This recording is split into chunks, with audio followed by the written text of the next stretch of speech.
Haven't made a video in a while. Have been, well, under the weather for the past month. Had Lyme disease that has really set me back. And usually, middle-aged alpha male, we're doing stuff about fitness, working out, nutrition, something like that, supplementation. But tonight, I want to talk about the stacked UFC card. If you're not an MMA fan, why not? It's the greatest sport in the world. You got to check this out. The prelims and then the prelims are free on ESPN tonight, so check them out. But on the main card, we've got 3 title fights. So 2 co-main events and 1 main event. The first co-main event for the flyweight championship of the world, we have Rose Namajunas challenging Weili Zhang, who is our the current champion from China.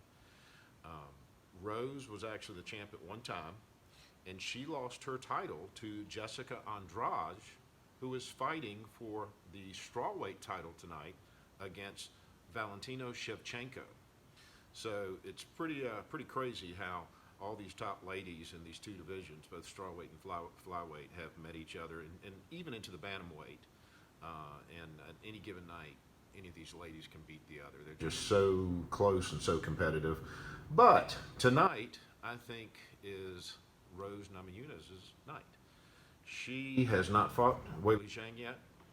Weili Zhang beat Joanna, who was the former champion, but was actually beaten twice by Rose. So Rose actually knocked out Joanna, and it was a real close fight between Joanna and Weili Zhang.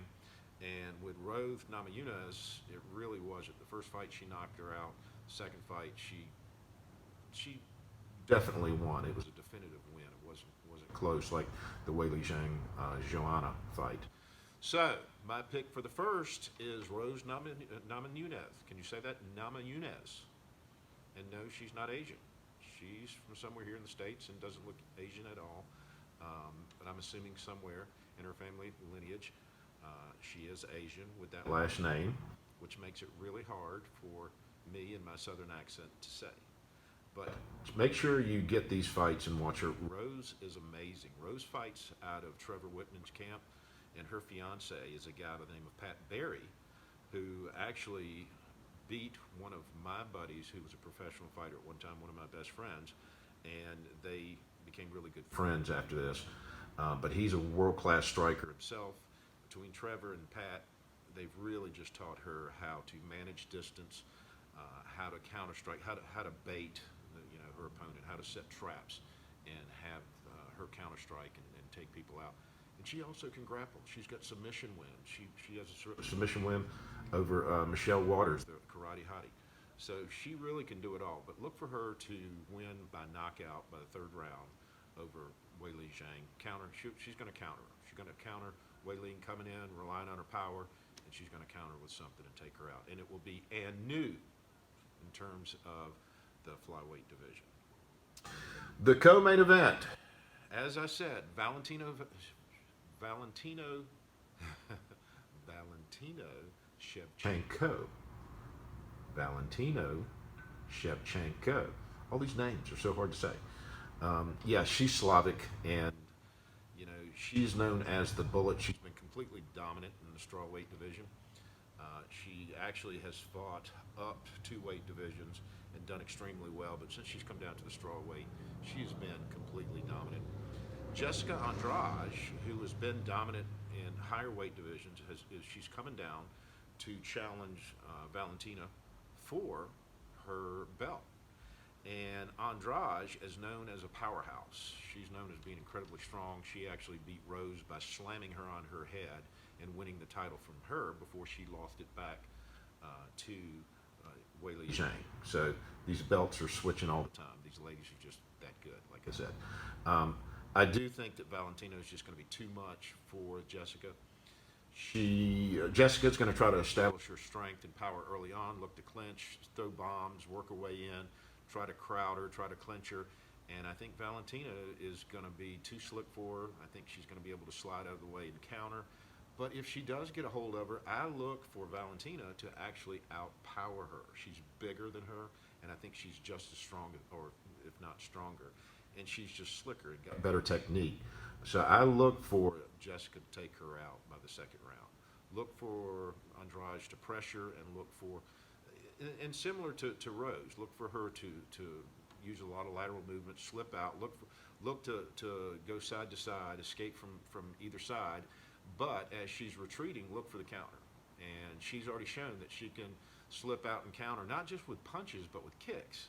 And that's a pretty tough thing to do. But when she hits these ladies, she is lighting them up. I mean, she is knocking them out. So I think in this case, for the strawweight championship, it will be and still with Valentina Shevchenko keeping her title.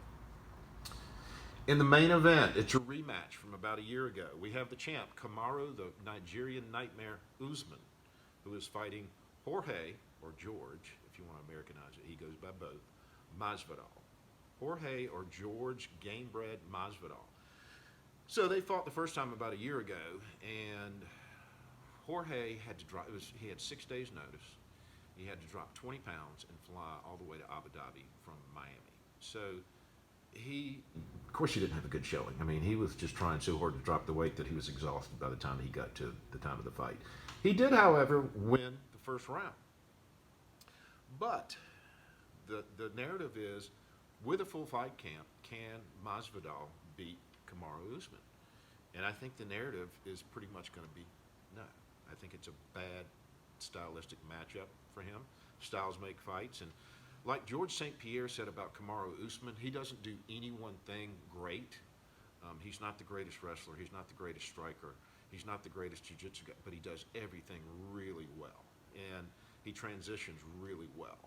And so you have a guy that may not be the most athletic guy. He's certainly not as athletic as George St. Pierre was or is.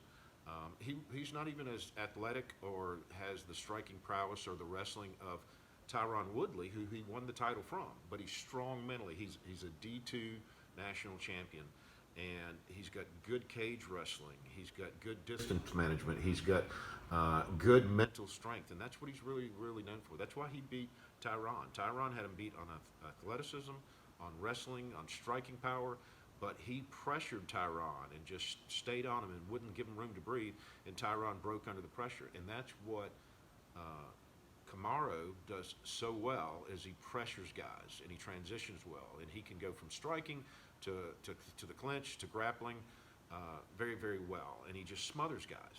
And I think he's going to do the same thing to Jorge tonight. I think that it will go 5 rounds and he'll retain the title, and still by decision. But I think there's 30% chance that he actually knocks out Jorge Masvidal. Jorge Masvidal is not respecting his. Kamaru has a newfound striking prowess that just not getting enough respect. He's got a world-class jab, and he's hurting guys with jabs and then taking them out. And I think it's setting up his significant strikes, his power strikes, by having this great jab. So I think that there is a chance, and it's a bigger chance than most people think, that he could win this fight by knockout in the second, maybe third round. In all likelihood, it will go the distance, decision win for Kamaru Usman, and still. But I don't know. Anything can happen. That's why they fight. Jorge is such a creative fighter, and he's explosive, and he's got fast strikes, and he counters well. He'll all of a sudden spring and cover a lot of distance like he did with Darren Till, and clip him with a kind of a leaping lead hook. So he can do, and look when he knocked out Ben Askren. This guy's got the fastest knockout in UFC history. He knocked out Ben Askren, who is a multiple-time NCAA wrestling champion, a multiple-time guy who's held a title in every major division of MMA, with the exception of UFC, knocked him out in 5 seconds with a flying knee. So you never know what's going to happen in a fight, but if you were going to bet money, don't bet against Kamaru, the Nigerian Nightmare Usman, who in all likelihood will defend his title and still the UFC welterweight champion of the world. Make sure you tune into the prelims. They're on ESPN tonight. I think they start at like 7 o'clock. They'll run all the way up till 10. 10, you have to buy the pay-per-view. all I can tell you is, yeah, it's $50 or so, but it's money well spent. You get to watch a full night of just many, many fights. It's just crazy how many fights. It's not like a boxing match where you might have one prelim or two prelim, and then the boxing match you might have 9 fights or 12 fights. It's just incredible. So it's well worth the money. If you're hanging out with some friends, you can get together and just maybe split the cost of it. But tune in. I don't think that you'll be disappointed. Next time we do a video, it'll be on our norm as far as weightlifting, fitness, nutrition, supplements, all that good stuff. But until then, thanks for tuning in and watch these fights. I don't think you'll be disappointed. Thanks, guys.